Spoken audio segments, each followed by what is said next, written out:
nasa battery. Ayan. Naka-on po siya, naka-on. I-off nyo muna pagka bubuhin yung battery at ikakabit nyo ito. O kaya tanggalin nyo muna ito. Ayan. So ayan po. Magandang klase po itong ganitong active balancer dahil subok ko na rin. Okay naman siya mag-balance. Mabilis. Pagka mga small setup lang na battery. Pwedeng-pwede na to. 6 ampere 4S. Yun lang mga master, maraming salamat. In-update ko lang kayo at mayroon na naman tayong panibagong bubuuin na DIY battery 30H 12 volts. So maraming salamat sa inyong sulit na panonood. Paki-like and share ng ating video.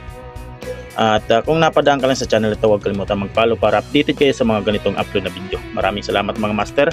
Hanggang sa muli, mga ka-DIY.